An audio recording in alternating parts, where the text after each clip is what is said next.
What is going on, guys? Greggles TV here. I have FINBARR MOYNIHAN from MediaTek. So what is your title and what do you do at MediaTek? So yeah, I'm FINBARR. I'm at MediaTek. I'm the Vice President of Corporate Marketing at MediaTek. Okay.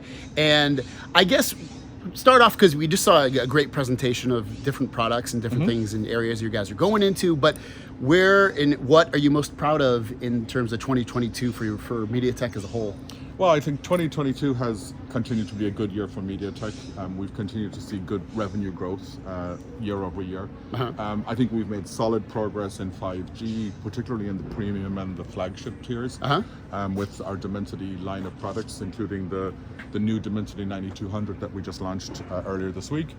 I think we've also launched a whole range of Wi-Fi 7 products to the market, so we'll start to see those come to products as we go into 2023.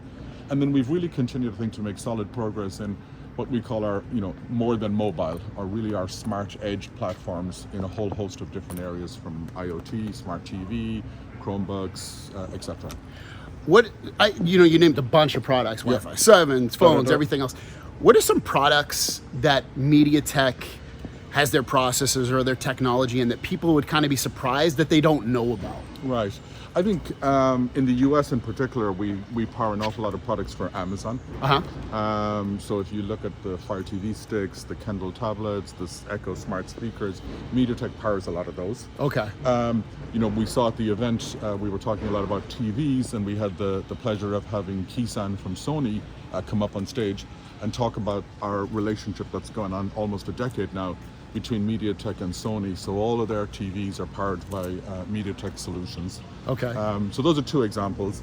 I think on the phone side, we pretty much power Android phones from every single Android OEM. Samsung, Motorola, of course, Oppo, Vivo, OnePlus, etc.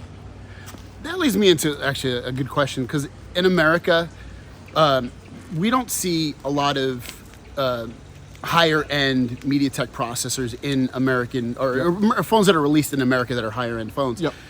Why do what do you guys need to do to get to that place?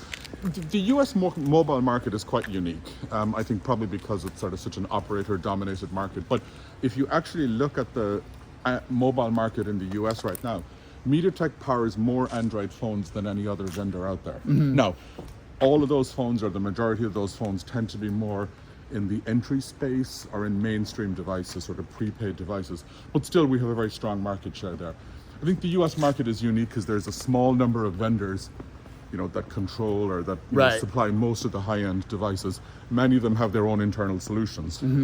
So it's quite a unique market, but we continue to sort of move more from the entry into the kind of mid-range devices. Like, for example, the Motorola millimeter wave phone that we launched earlier this year is a good example of that.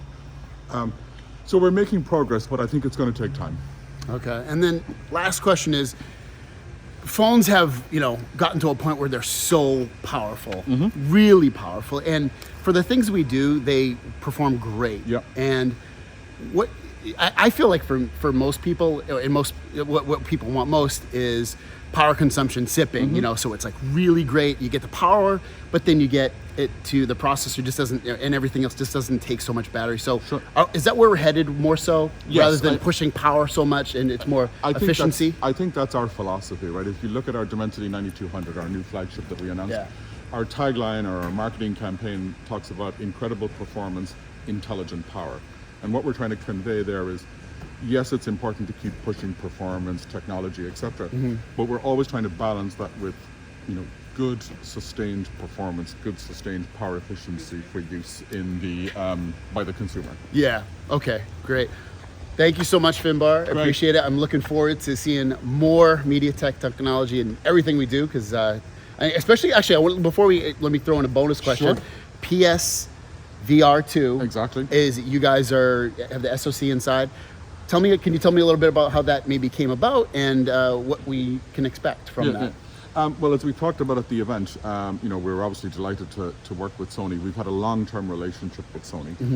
We also said, even at this event last year, I think, that our early engagements in the metaverse, AR, VR, would be custom engagements. And I think it's a combination of like the long-term relationship we've had with Sony that, you know, allowed us to work with them to develop custom solutions.